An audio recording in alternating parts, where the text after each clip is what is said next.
Welcome to Home of Leaders.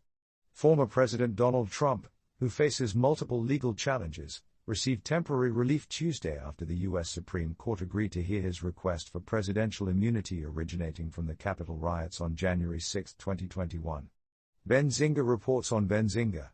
Thursday, February 29, 2024. However, his niece, Mary Trump, who has been critical of her uncle, said the decision would not benefit him in the long run. Sorry for interrupting. Before we continue, if you're new to our channel, please subscribe and turn on the notification bell for more updates. Thank you. Mary Trump, psychologist and author of the best-selling book Too Much and Never Enough: How My Family Created the World's Most Dangerous Man, claimed that the Supreme Court should not have heard the case because it would have just stayed postpone her prosecution. Uncle up there deserves it. She said the case would not affect the two state criminal cases Donald Trump faces, one in New York for allegedly falsifying business records and tax returns, and the other in Georgia about election interference. She added that some of the charges in the Georgia case carry mandatory prison sentences, which could send Donald Trump to prison. Despite this terrible decision, the MAGA movement has continued to receive a lot of bad news over the past 24 hours, Mary Trump told CNN, referring to the Supreme Court decision. She noted that Donald Trump's lawyers admitted before the New York Court of Appeals that he could only post $100 million bail in a civil fraud case brought by the New York Attorney General, who accused forcing him to inflate the value of his assets to obtain loans and tax benefits.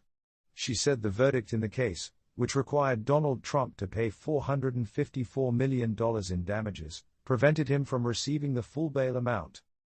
For a man who has lied all his life about his net worth and how much cash he has, the lawsuit filed by his attorney is an embarrassing admission, she said. She also said that State Appellate Judge Anil Singh denied his request to reduce his bail, leaving him no choice but to post a bail covering the full amount of the judgment plus interest. She said Donald Trump still has until mid-March to appeal Singh's decision, if he can get the money.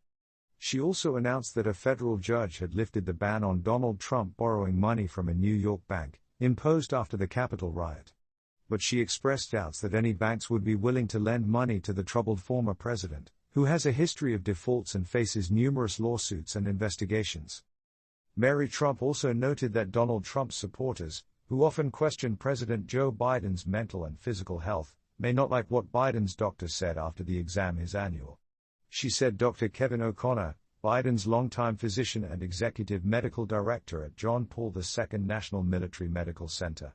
According to the New York Times, Walter Reed found the president fit for duty after his third presidential visit. She said the doctor found that the president had undergone an extremely detailed neurological examination and showed no signs of a stroke, neurological disorder or Parkinson's disease. She said the Los Angeles Times report did not clarify whether the study included general tests to assess cognitive decline or detect signs of dementia commonly recommended for adults.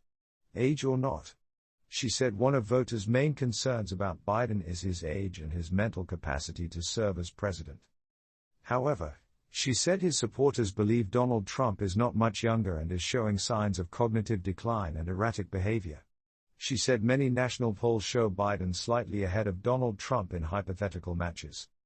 She concluded by saying that the MAGA movement, which has remained loyal to Donald Trump despite his defeat in the 2020 election and his role in inciting the Capitol riot, will face a difficult future. The future is bleak as the former president struggles with legal problems and worsening health.